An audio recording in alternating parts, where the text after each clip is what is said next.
I'll call the Dickinson County Commission to order the August 25th, 2016 meeting. Please stand for the flag salute.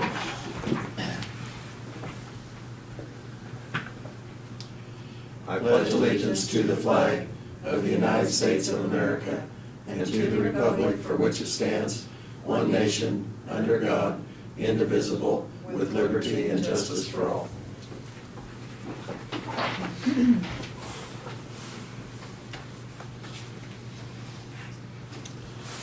I guess we have no additions to our agenda today, so I move that we approve our agenda as printed. Second. Been moved and seconded. All in favor say aye. Aye. Aye. Opposed? Motion carried.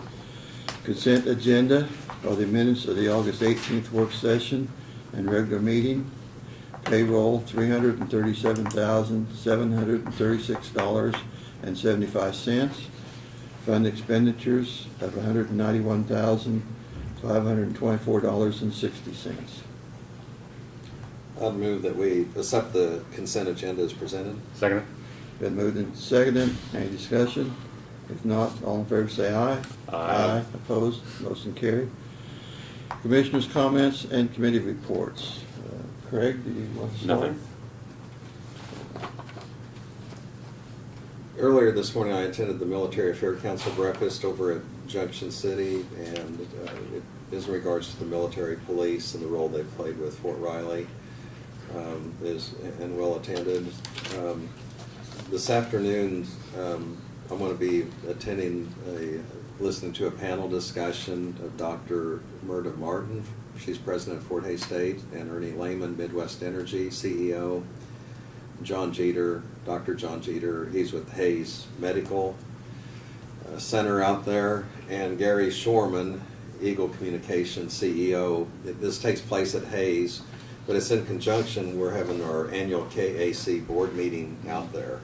And so they're going to kind of discuss the challenges and trying to make Hayes kind of a regional hub. And so I think it'll be beneficial to listen to their comments, and because I think often we can apply those to our own areas. And I'm sure they have some unique challenges out there also. And so that's all I have. Okay. During our work session, we did meet with the Economic Development Committee. That would be Bob, Janelle, and Diane, and discuss some things there. I have no other comments, so we'll move on to petitions, proclamation, and other public comments, which we have none today. So, Brad, you can start your report. Okay, I'll start off with just a little update. As you're aware, last week we met with Rory Goldberg, and you guys met with him during the day. He met with several other departments, the sheriff, undersheriff, chief of police, city manager, and district court judges and stuff. I had a very good day. He was I thought it was very productive. I did too. I sat in on the afternoon meetings, and at the end he went over and toured the city building with the chief and city manager, and had an opportunity to walk through and look at some of their offices and stuff to get started on the feasibility study for them. So, but it was very productive. I got a lot of good information. Everybody seemed to be pretty favorable on the single-story option that he went through and showed them that he showed to you guys. So that was very positive. There was no negative comments about that, and knowing that nothing's really set in stone on the inside, but at least square footage is starting to hone that down, I think was a good step forward. So I am sad to report to you that I've been notified by Dustin Parks, our zoning administrator, that he will be leaving us. His last day is going to be September 9th. He is leaving to take another job in another location and to follow his fiance. So he didn't necessarily want to leave, and we certainly hate to see him go, but he seems to think that the potential to get married might be more important than his employment here. So, and we respect that and wish him well. So But his new employers has indicated they would allow him to work with us a day or two a week in the interim until we can get someone to replace him, get him on board. So I think Diane has got the advertisement ready to post, and we'll start seeking a qualified replacement for him. So you also have in your packet a copy of a letter and a resolution that Barb received from the city of Harrington regarding the speed limit on D Street north of the city limits to K4. And they have requested that the speed limit be changed from the current 30 miles per hour in that location up to 45 miles per hour.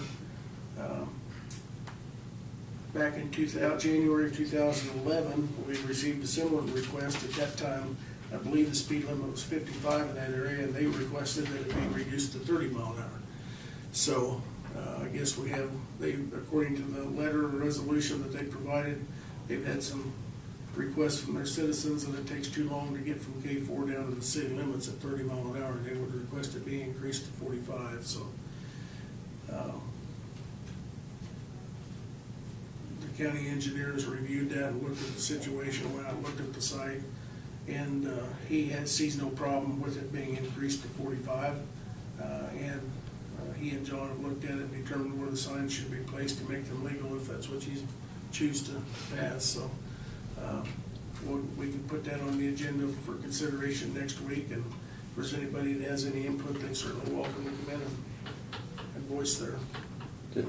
Do you know whether right in front of their school, do they have it posted for less? And It is a 20 mile an hour zone with flashing lights right in front of the school. So Just right in front of the it would school. reduce down during school hours to 20 mile an hour in front of the school, which would be appropriate. So, but it's 30 mile an hour just north of that once you hit the city limits, and then of course south of there it's 30 mile an hour, which is within their jurisdiction. So we would be going, as you turn off of K4, their request would be, when you turn south off of K4, it would be 45 miles an hour all the way into the city limits, which would then reduce to 30. And as you pass the school, if school's in session, the lights are flashing, it would be 20. So, which John felt was appropriate, and I would concur that I think that would be appropriate. So, if that's what you choose to do. So we'll have a resolution ready for you next week to consider that. We also, I have, and I will email to you this afternoon, but it's our county employee exposure control plan that's been prepared by our EMS personnel. It's been a project in the works for the last year and a half, but we've got it completed, and basically what it specifies is a proper procedure for handling and responding to an exposure from bloodborne pathogen or some type of body fluids where a person could be jeopardized or endangered. How to handle those, and what things need to be in place ahead of time to mitigate that problem. So I will email that to you. So if you have, it's 25 or 30 pages long. I didn't want to print it, but unless you want to print a copy, I can give you one, but you can have an opportunity to look at it. It's kind of boring reading, but it's something we need to have in place. So. And then we had talked a couple weeks ago about health insurance, and we know that we've been given our information that our health insurance is increasing in some of the plans substantially, and you had asked for more information and a recommendation. In your package, you have a sheet that reflects some information there. The top information states that we have 65 employees that are going to see that either have the single employee or employee children coverage plan that are going to see a 9% increase in their premiums per month. That range from $5.22 to $10.42 a month, depending on what plan they have. And then we have 62 employees currently that have employee spouse or employee family policies, and those are the ones that are taking the big hit, which is 31 to 44% increase starting January 1. We also have been notified that our Health Quest rewards points that the employee can go on and earn. This year and in past years has earned us a $40 a month savings. That is being reduced to $20 a month, so that's an additional $240 out of pocket that the employees will not be able to earn or save in the 2017 calendar year. After talking to Diane and looking at the numbers, it would be our recommendation that to help take some of that absorption and staying out of these 31 to 44% increases, that we cover, as a county, we cover all but a 9% increase in both of those categories. All employees would see a 9% increase, and we would cover the extra. It would be all we can do is a one-time thing, and we can't guarantee it going forward, although we'd like to be able to manipulate it out and work on it, but this is, I think we need to make it clear that we can only do it 1 year at a time and cover that extra expense above the 9% for the employee, spouse, and employee family. To do that currently, at the number of policies we have, would equate to $42,910 additional dollars. I had mentioned to you that one source of revenue for that this year would be the Purple Wave auction on the stuff that we just sold, the surplus property vehicles and some other items. We did get paid this week from that. We've got a check for $52,000 in revenue that we gleaned from that auction. That would be one place where we could absorb that $43,000 expense for the upcoming year if you so choose to do that. So the one thing that I would mention to kind of put a little bit of perspective to it is if you're one of the employees that has the 31 to 44% increase, and I'm gonna stick at the high side, the $39 a month increase, and you take the extra $20 into consideration, that equates to right at $800 a year that you're gonna have to come up with personally right off the bat, January 1, to be able to afford your health insurance. If you're a typical employee, not in management or a supervisor, and you get a 2% increase is what we have budgeted for your performance evaluation, it probably won't equate to $800 in that year. So you're going to be taking home less money in the year to be able to cover your insurance. So that kind of puts it in perspective as far as the issue that we're addressing. So On the first, I'm sorry, Brad, I was reading. just saying to answer any questions. Yeah, the cutoff here, the top line there, insurance premium increase for employees, no additional, that premium, is that what the PR? Yes, they don't. They're set at They're- 9%. There's no additional premium In other words, increases.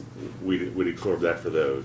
No, they would pay the 9% increase. Okay, We would let the employees continue to take the Okay. 9%, and then the other 62 would also pay the first 9%. okay. So everybody would pay Okay, 9%. that's It's not a free why I read it. Yeah, it's not a free ride Yeah. by any means. We're still gonna Right. see a 9% Yeah. increase on the Okay. out of pocket for the employees.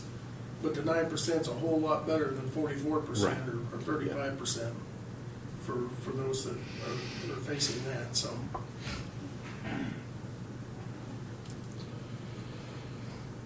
Yeah, it's a no-win situation in any way you look at it, whether it's us or the employee It is. with that extra increase. But I think, like Craig mentioned, the employees are our most valuable asset. And everything else aside, we need to do what we can to take care of them. Well, we need to retain them too. And we need to retain them. Yeah. We're faced right now with Yeah. replacing Dustin. And that's not gonna be an easy set of shoes to fill.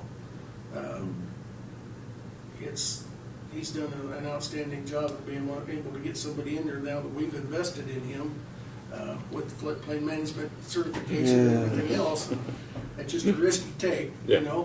and I do truly wish him well. I certainly wouldn't want him, to do anything different if that's where his heart's at, but it's gonna be challenging to replace him, and it'll come at a cost. Well, and the biggest thing is, look, get in there and say Dixon County trained him well.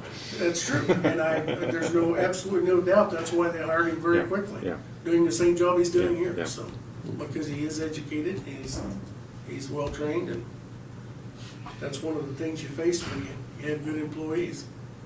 That's a risk you take, so. Should we have Janelle just review the numbers, make sure everything's okay, and put this on the agenda yeah. for next week? And then Yeah. that way, if there's any additional thoughts that Mhm. come to mind, Okay. Yeah. but we have time to respond to this. Oh, absolutely, Oh, yeah, yeah. you got plenty of Yeah, time. we definitely need to have some thought on this, and, Unless you'd rather put it in a work study to discuss further, but I think we've got the information here as far as an overview to maybe have it on next week's agenda.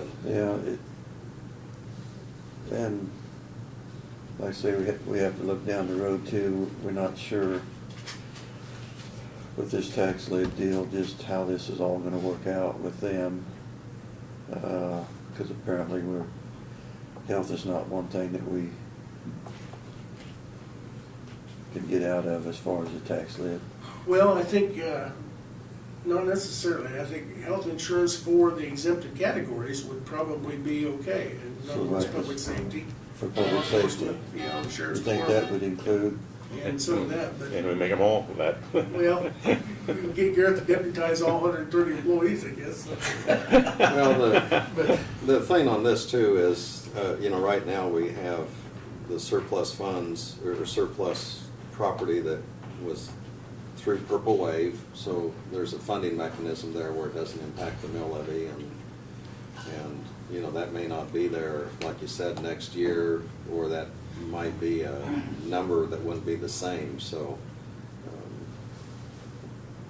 Yeah. I mean, we're in a position to do it this year at least, so I think we ought to. yeah, and I think, of course, my recommendation is we just make it clear that this is this year. We can't promise next year. We're obviously gonna do what we can, well, but, we don't know what the health insurance We don't know costs are what's gonna be gonna the happen. next year either. so. I'd bet it'll go up. Well, that's, We always plug in 8, 10% or 12. But it is unfortunate that, with a group of employees like that it's taking such a jump. And I think your point's well taken, that even if they have an increase in their wage, it's, in some cases, would not offset what this increase is, so, or would neutralize it. but it kinda, if we put that in this year though, then the following budget year is just gonna kinda automatically that's what we're gonna be paying, plus the increase that could occur In addition. in addition. Yeah. Would you rather stair step it where Brad comes up with an alternate in between plan, or is this I don't where you know. just wanna? I, And that was kind of the reason behind, I know there's probably employees that are gonna say, gosh, I don't wanna pay the 9% either, but I was of the opinion, and Diane was, that we're kind of stair stepping it by leaving that 9% in there and letting the employees have some ownership in it too. I mean, it's not a complete wash, so. Yeah, it's not like the county's picking up the whole. Exactly. Yeah, like I said, I'd suggest like Lynn that we put it off, but yeah, I think my vote would be to follow Brad's recommendation for this. Should we put it on next week's agenda Yeah. then? Is that- My- yeah, we can discuss it during the work Yeah. session some more if we, want to, Okay. next week. Thank you. That's all I've got. Okay.